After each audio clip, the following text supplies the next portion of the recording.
Radio Kédou, le journal avec Sotelma Malitaire.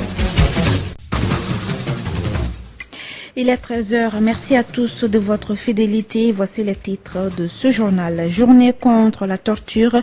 Plusieurs sympathisants d'Amnesty International dans le monde entier ont manifesté hier leur soutien aux victimes de la torture. Rappelons qu'il y a juste un mois, Amnesty a lancé la campagne mondiale Stop Torture. À l'étranger, au Burkina Faso, l'opposition politique a lancé hier à Ouagadougou une campagne de souscription financière contre le référendum. Pour les responsables, cet appel au soutien est une manière de changer les mentalités des Burkinabés et obtenir leur engagement pour barrer la route à une nouvelle candidature du président Blaise Compaoré. Sport football mondial 2014, pour la première fois de son histoire, l'Algérie se qualifie pour les huitièmes de finale de la Coupe du Monde. Les Fennecs ont arraché le nul 1-1 face à la Russie grâce à Slimani et finissent deuxième derrière la Belgique. Voilà, c'est tout pour les titres de cette deuxième édition de Kédou Info. À la présentation, Assetou Kanté, mise en onde Fatou Fall.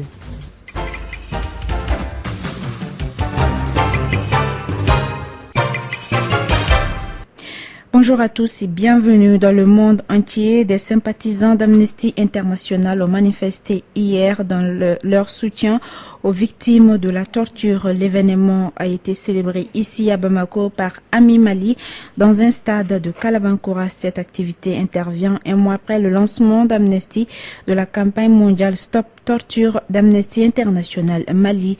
Je vous propose d'écouter le directeur exécutif d'Ami Mali sur cette journée, des propos recueillis par Mahamadou Kane. Sur chaque continent, des militants participent à des actions mondiales. L'organisation exhorte les gouvernements à travers le monde à remplir les promesses faites il y a 30 ans. L'action est centrée sur 5 cas emblématiques dans 5 pays. Dans le monde entier, du Mali à l'Ukraine, d'un stade de foot à l'entrée d'un bureau présidentiel. Et des sympathisants d'Amnesty International se mobilisent le jeudi 26 juin pour manifester leur solidarité avec les victimes et exiger des gouvernements qu'ils agissent de concert pour éradiquer la torture. Des dizaines de milliers de membres participeront à une série d'actions créatives. À Londres, des écoliers munis de pinces se retrouveront devant l'ambassade du Nigeria. À Lisbonne, un militant jouera un instrument géant construit à partir de matériel de torture. Et à Berlin, Rabat et Reykjavik, des militants et des statues se feront bander les yeux. Sur un autre sujet, la part du secteur minier dans le budget de l'État de 2010 à 2012, le sujet était au cœur des débats publics hier à l'hôtel Massalé. Cette rencontre a été organisée par le groupe de suivi budgétaire en partenariat avec l'ambassade du Royaume de Danemark. Il s'agissait à travers ce débat d'instaurer un dialogue entre les acteurs afin d'édifier les citoyens sur la part du secteur minier dans le budget d'État et l'impact sur les collectivités locales. Écoutons Timoko Suleiman Sangare, président du groupe de suivi budgétaire. L'exploitation minière est aussi génératrice de retombées financières sur l'économie locale à travers les patentes, hautes taxes et redevances payées aux collectivités, auxquelles s'ajoutent d'autres revenus. Cumulées, ces ressources s'élèvent souvent pour centaines de millions à des collectivités par an. Malgré ces énormes revenus et celles conférées par des dispositions légales, la plupart de celles-ci demeurent encore très pauvres et ne parviennent pas à amorcer leur développement. Ainsi, dans sa volonté de faire du secteur minier un véritable moteur de développement social et humain et un moyen de lutte contre la pauvreté, le gouvernement malien a mis en place un programme de développement du secteur minier, PDSM. Cependant, ces deux instruments n'ont pas encore permis aux communs des Maliens d'apprécier l'impact de l'exploitation minière sur l'économie, l'amélioration des conditions de vie des communautés. Ainsi, malgré cette volonté politique, les attentes des communautés sont encore multiples. Le groupe suivi budgétaire, conformément à son objectif 3, renforcer la redevabilité dans la gestion des ressources financières, organise ce débat dans le cadre de la contribution à la politique de lutte contre la pauvreté d'une manière générale et en particulier d'informer les citoyens sur le secteur vital de l'économie malienne. Notre pays reste le troisième producteur d'or africain après l'Afrique du Sud, le Ghana, grâce à la mise en exploitation de 9 mines d'or. Ainsi, la production d'or s'est améliorée entre 2011 et 2012. Pour en savoir plus, écoutons le directeur adjoint de la cellule de planification et des statistiques du secteur mine-énergie, Mohamed Ouedraogo, est au micro de Kani Keita.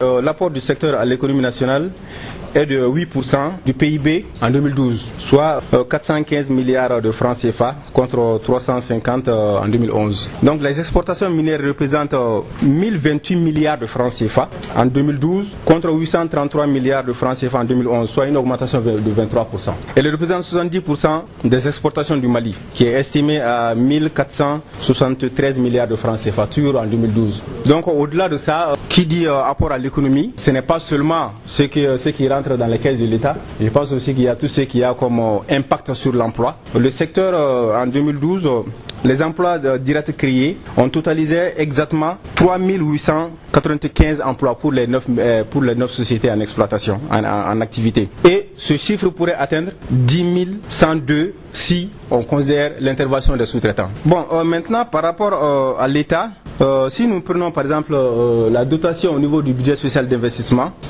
si je prends l'année 2010, en 2010, ce qui avait été programmé pour le département, c'est 1,412 milliard de francs CFA en termes de programmation pour tout ce qui est investissement accordé au ministère dans ce secteur. Maintenant, les investissements réalisés, c'était 1,288 millions de francs CFA, soit un taux d'exécution de 91%. Donc maintenant, en ce qui concerne même l'apport du secteur à l'économie, en apport agrégé en 2010, le secteur a apporté à l'économie du Mali 197 milliards de francs CFA.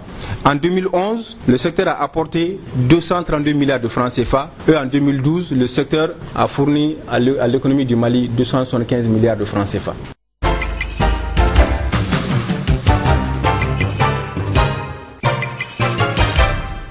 En bref, la transition de la radiodiffusion analogique vers le numérique, la date butoir est fixée au 17 juin 2015.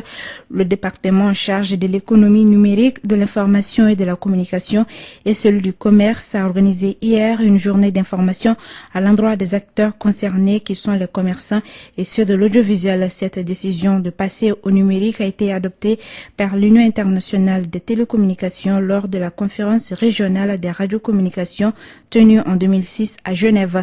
Et cette session a fixé le 17 juin 2015, date d'arrêt de la radiodiffusion analogique pour les administrations africaine. L'opération militaire française Serval qui vise le groupe djihadiste au Sahel touche à sa fin. Selon les sources proches du dossier, le ministre français de la Défense pourrait se rendre avant le 14 juillet ici au Mali et au Tchad pour annoncer la fin officielle de cette opération. Mais l'arrêt de Serval ne signifie en aucun cas la cessation des opérations dans cette région sahélienne. C'est ce qui nous conduit directement à l'actualité internationale. Au Burkina Faso, l'opposition politique a lancé hier à Ouagadougou une campagne de souscription financière contre le référendum. Pour les responsables des partis politiques de l'opposition, hostiles à l'idée d'un référendum pour modifier l'article 37 de la Constitution qui limite le nombre de mandats présidentiels. Cet appel au soutien est une manière de changer les mentalités des Burkinabés et obtenir leur engagement pour barrer la route à une nouvelle candidature du président Blaise Compaoré. Le journaliste François Mattei a publié hier aux éditions du Moment l'ouvrage Pour la vérité et la justice, un livre de 320 pages dans lequel il rend compte des entretiens qu'il a eus depuis 2005 avec Laurent Gbagbo, l'ancien président ivoirien. Il livre sa lecture des turpitudes de l'histoire depuis son élection, une charge violente contre la France et contre son successeur Alassane Dramane Ouattara. Virus Ebola, les cas et les décès qui y sont liés ne cessent d'augmenter en Afrique de l'Ouest. L'Organisation mondiale de la santé a décidé de tirer la sonnette d'alarme. Une réunion spéciale est organisée à Accra au Ghana les 2 et 3 juillet prochains Au cours de cette réunion, les ministres de la Santé et 11 pays, les ministres de la Santé de 11 pays impliqués dans cette lutte tenteront d'élaborer un plan de riposte efficace. En Ukraine, le président Petro Poroshenko a signé ce vendredi un accord d'association et de libre-échange avec les dirigeants de l'Union européenne. Il a salué un jour historique pour son pays, le plus important depuis l'indépendance en 1991. Cet accord prévoit notamment de supprimer l'essentiel des barrières douanières entre l'Ukraine et les pays de l'Union européenne.